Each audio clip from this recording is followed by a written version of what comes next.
to run, to rejoice, to embrace every moment that comes your way.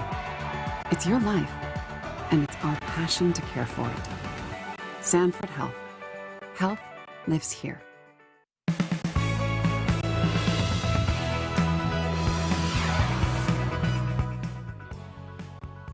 The man accused of kidnapping and murdering a 20-year-old Sioux Falls woman appeared before a judge in Lincoln County.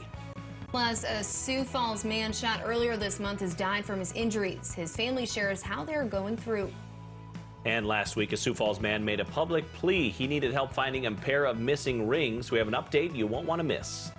Good morning. This is KELOLAND on the go with all you need to know in news and weather as you start your day. On Monday, Mayor Paul Tenaiken officially launched Sioux 52, a new mentoring initiative. That's goal is to encourage members of Sioux Falls to become mentors. One of its goals is to get 5,200 new mentors by 2026.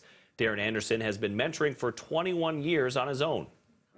I wanted to give back to the community. That's one thing that I've always done, is I've really given back to the community in anything I've done. He's been meeting with Lincoln High senior Archer Hoffpower since he was in the 3rd grade. They've spent their time eating, playing games, or talking about life. The warm-up continues in KELOLAND, so how warm could it get? Let's get a check on our weather forecast with Scott Bunt. Well, we're looking at numbers this weekend, probably returning to the 40s for a lot of us across eastern South Dakota. But before we get there, it's another day of fog, another day of cloud cover in eastern KELOLAND. We have thick fog this morning in central South Dakota. In fact, some of the visibilities are down to 0. And as we do make our way through the afternoon, even though we will get rid of that fog, I think we'll just continue with cloudy skies. And temperatures more or less remaining steady. Expect those highs in the 20s and 30s. Still looking at that warm up this weekend, but doesn't last. Turning colder next week. More details ahead in your forecast with Brian Karstens. Thanks, Scott. A judge has officially charged Mirabeau Duan Jr. in the murder of Pascal. On January 6th, authorities found body dead along the side of the road south of Sioux Falls in Lincoln County. It was a packed courtroom yesterday with dozens of people there showing support for body.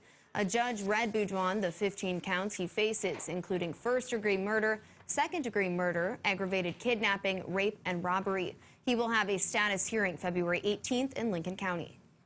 A man shot during a fight at a Sioux Falls apartment on January 17th has died from his injuries. Last night, Dakota son Bear Hill's family shared their thoughts on their loved one. I am totally devastated of what happened to my son. I am heartbroken. There's nothing I can't bring him back. Police say that the investigation into the shooting continues. No one has been arrested. As health officials around the world monitor the novel coronavirus, a Sioux Falls native is keeping calm as she gets ready to travel internationally. Becky Nelson is a teacher in China, but she's visiting family in Sioux Falls right now. She's consulted with 2 doctors ahead of her trip back to China. Not so concerned with being sick. They just said washing hands, and people are wearing masks as a precaution just because there's a higher population density. So just other than that, there's nothing really to be concerned about. Nelson lives about 700 miles away from where the virus was first detected. For 41 years at Black Hills Regional Ski for Light, volunteers have been helping people who are visually or physically impaired to ski and snowmobile. This week, more than 100 participants and almost twice as many volunteers came together to give people the opportunity to do things they probably couldn't do on their own. Well, it's so wonderful that so many people volunteer to guide, because what they make it possible for us who are blind to do just is a wonderful experience while we're here. Ski for Light is a program hosted throughout the world. To check out all their events, we've included links under this story at KELOLAND.com. Last week on KELOLAND News, we told you about a man whose wife died in a fire and how he lost his and her wedding rings. We have good news to report. Todd Gillette found the rings. He wore them on the chain, and the chain broke in Family Park. He thought the rings were there, but it turns out they were on his property the whole time. He's glad he found them because they represent his love for his wife, Lisa. It helps me cope with things a little bit more. It's a hard feeling to explain, I guess. Todd wants to thank everyone in the community who contacted him wanting to help find the rings. There will be a benefit honoring Lisa and to help the family with expenses following the fire. We've included that information under this story on KELOLAND.com. Hall of Fame defensive end Chris Dolman, who became one of the NFL's most feared pass rushers during 15 seasons in the league, has died. The Minnesota Vikings and Pro Football Hall of Fame president and CEO David Baker offered their condolences in separate statements.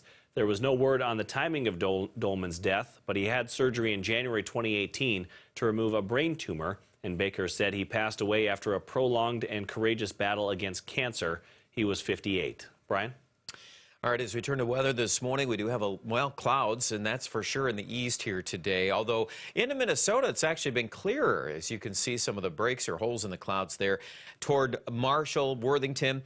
West River, too, we've had kind of a mixture of stories here. A little bit of patchy light snow coming in, but also where it's not doing that, we've got some sunshine possibilities, at least a little bit of that. Now, will tell you right now, going into the forecast tonight, we could brew up some more fog.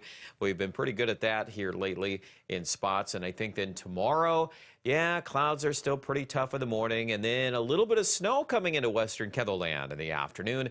Might even mix with a little rain. Of course, temperatures are borderline here as we progress into Thursday evening. Sioux Falls area will likely get a little bit of that mixed precipitation. So we'll see how the results will pan out on the roadways there by Friday morning. But the bottom line is, yeah, amounts are pretty minor. In fact, our snow accumulation forecast is under an inch pretty much in all spots here. So this system will zip by, and then we'll get to open the door to a milder weekend. In fact, mild, and you can call it awesome, you can call it beautiful, you can call it whatever you want there. Super on Sunday, it's going to be nice. We can make mid-40s Sioux Falls if we can do that. Some of these numbers are the warmest since November. Now, western South Dakota is going to do better. Probably the northeast, not quite as warm. Right now we're thinking Aberdeen close to 40 on Saturday and Sunday. Still pretty good, but not quite as warm. Obviously, snow cover has a lot to do with that. Here in central South Dakota, you're on the border there of that really mild weather, so we'll call it close to 50 in Pierre. Winter could be in the mid-60s. Rapid City in the lower 60s, both Saturday and Sunday, guys. Thanks, Brian, and thanks for joining us for KELOLAND on the Go. Be sure to join us on air for midday in KELOLAND. Until then, you can get up to the minute developments right here on KELOLAND.com. Now go have a great day.